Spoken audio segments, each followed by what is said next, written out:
Alguns peruanos, inclusive, diziam, né, que o Brasil exportou um modelo de corrupção para o Peru, não que já não existisse lá também. O Brasil gozava de uma grande liderança regional.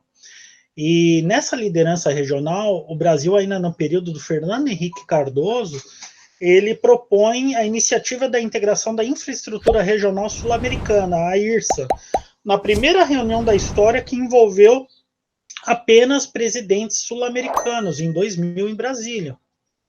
E essas obras da IRSA, que eram mais de 500 obras que foram projetadas pelos 12 países da América do Sul, elas abriram um espaço muito interessante para a internacionalização das empresas brasileiras.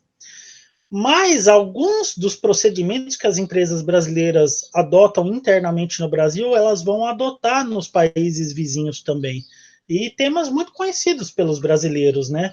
Então, de superfaturamento, de corrupção, financiamento ilegal, então, de suborno para conseguir obras a preços melhores ou para ser escolhido como a empresa que vai executar essas obras. Para se ter uma ideia, 4 presidentes peruanos são acusados de terem recebido algum tipo de dinheiro da Odebrecht, inclusive quem não ganhou a campanha também, que é o caso da Keiko Fujimori. Um deles, o Alan Garcia, inclusive se suicidou por estar sendo investigado com relação a isso.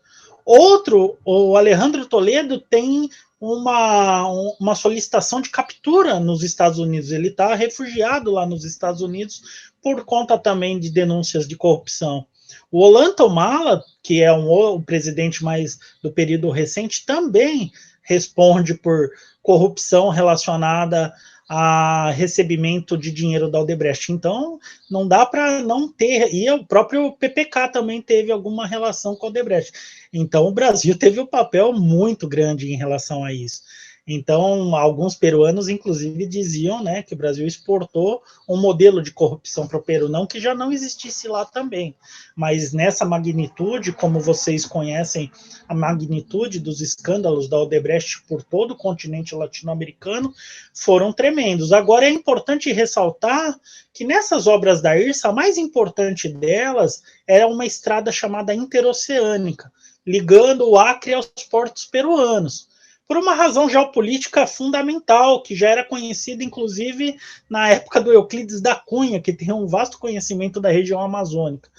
O Brasil tem um problema, porque a economia mundial hoje ela é dinâmica no Oceano Pacífico, na Bacia do Pacífico. O país mais dinâmico do mundo é a China. E o Brasil, geograficamente, não tem uma saída direta para o Oceano Pacífico, o que encarece muito as nossas exportações. Então, era fundamental, e isso já era pensado desde o século XIX, que o Brasil estreitasse as suas relações com o Peru, porque o Peru seria o país mais interessante do ponto de vista de um acordo bilateral, porque ele tem acesso direto ao Pacífico e tem uma grande fronteira com o Brasil na região amazônica, e é um país que está mais próximo dos países do Pacífico.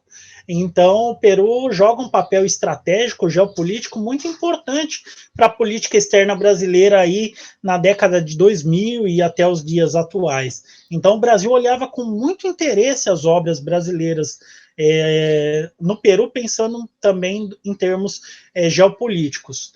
E aí chama a atenção que naquele momento onde uma política externa que começou no período Fernando Henrique Cardoso e depois ele foi continuado e aprofundado no governo Lula, eles olhavam a integração sul-americana como uma prioridade, que o Brasil poderia jogar um papel importante nessa integração sul-americana. Então, novamente colocando, esse período já começou lá no Fernando Henrique Cardoso, porque muita gente depois vai se esquecer que eles também se pautavam por um interesse estratégico da integração sul-americana e vão acusar o PT de ter uma política muito ideológica para a América do Sul. E não é o caso. Realmente, razões geopolíticas, econômicas, comerciais justificariam facilmente que o Brasil deveria priorizar um conhecimento da região sul-americana e as oportunidades de investimento e de melhora nas relações comerciais do Brasil com os demais países. E aí, novamente, lembrando que o Peru poderia ter um papel muito estratégico nisso, porque é um país que tem grande abertura para investimentos em infraestrutura de integração, que interessaria as empresas brasileiras. E aí, no período Lula, foi o período do auge desse momento, no qual o Brasil realmente olha para a América do Sul e busca um conhecimento maior da região sul-americana. E é nesse bojo que surge a própria universidade que a gente trabalha. A Universidade Federal da Integração Latino-Americana, ela era um diagnóstico que o Brasil esteve muito tempo de costas para os países vizinhos. Então, é um processo muito importante a criação da UNILA e da necessidade de ter um conhecimento dos países vizinhos, vindos de alunos dos próprios países vizinhos. Então, a gente vai ter uma informação de muito mais qualidade, muito mais próxima dessas realidades que são distantes do brasileiro. E esse conjunto e essa sinergia entre estudantes de diversos países e com especialistas, docentes também de vários países, geraria esse conhecimento necessário do Brasil em relação aos demais países sul-americanos, para que o Brasil tivesse uma inserção internacional mais ativa e altiva no sistema internacional, como gostava de dizer o chanceler Celso Amorim. Porém, o que a gente assistiu depois com a derrubada da Dilma? O governo Temer começa a olhar para a região sul-americana com menos interesse e também simplificando demais as relações do Brasil com os países vizinhos, basicamente se resumindo a comércio, sendo que o Brasil já tinha estabelecido relações multidimensionais, relação de segurança, de saúde. Para se ter ideia, um dos frutos dessa integração e dessa liderança brasileira era a Unasul, que surgiu em 2008. Inclusive, a Unasul tinha um conselho de saúde sul-americano, que frente à pandemia poderia estar jogando aí um papel muito importante. Então, o que acontece? Já no período Temer, o Brasil vai se distanciando desses objetivos que estavam sendo executados de forma muito efetiva, né? E com a própria UNILA a gente vê isso.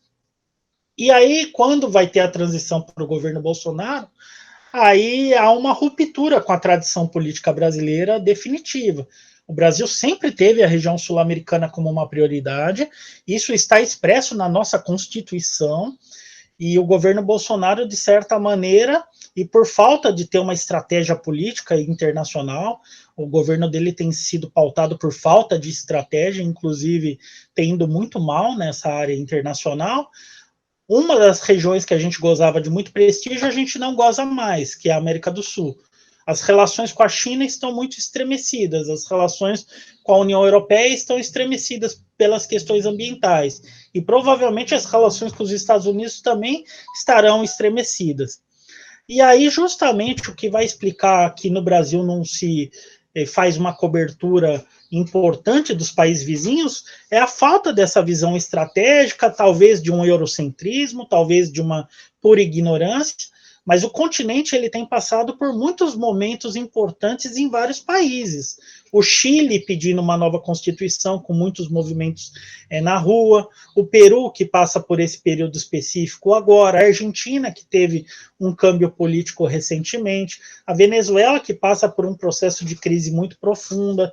Então era um continente que nos anos 2000 estava indo muito bem, crescendo e no ambiente de paz e de construção de instituições intergovernamentais, uma coordenação entre os países vizinhos, uma aproximação cultural, educacional realmente estava havendo.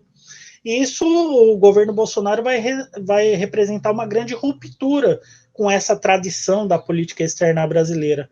E eu acho que a mídia não se deu conta da importância disso também. Então, a própria mídia brasileira ela ainda é muito refém do que vem da CNN, do que vem da BBC, e muitas vezes é uma informação de segunda mão, sendo que a gente pode ter acesso direto às informações do que vem ocorrendo nos países vizinhos, para que em algum outro momento futuro o Brasil possa novamente exercer esse seu papel tradicional de líder de uma região de paz na América do Sul. A instabilidade de nenhum país vizinho é boa para o Brasil, porque o Brasil ele exporta muitos produtos e a vantagem da América do Sul é que a gente exporta produtos manufaturados, com valor agregado. Então, a região ela é uma região estratégica também para o setor empresarial. A gente já passou por uma crise muito profunda em virtude da má reputação que a Odebrecht deixou para o Brasil nos países vizinhos, e o Brasil, que estava conseguindo internacionalizar suas empresas, estava conseguindo liderar processos políticos de cooperação, simplesmente agora se tornou um pária internacional e um pária na própria região. E a falta de conhecimento dessa conjuntura regional, sem dúvida, prejudica os interesses do Brasil. Meu nome é Fábio Borges, eu sou professor do curso de Relações Internacionais e Integração na UNILA desde 2011, eu estou quase desde a fundação da UNILA, eu tenho um carinho muito especial pela instituição. Também sou professor do Programa Integração Contemporânea da América Latina desde 2014, um programa que eu fui coordenador durante 3 anos. E nesse momento a minha especialidade é Economia Política Internacional e Relações Sul-Sul. Eu coordeno na UNILA o Observatório dos BRICS e das Relações Sul-Sul como um projeto de extensão e um grupo de pesquisa chamado Descolonizando as Relações Internacionais. Então, eu convido a todos que tiverem interesse nesses temas, em outros temas, para conhecer mais profundamente a UNILA, que sigam esse canal e que sigam esses temas tão importantes para a integração latino-americana e que a UNILA tem cumprido esse papel de refletir sobre esses temas.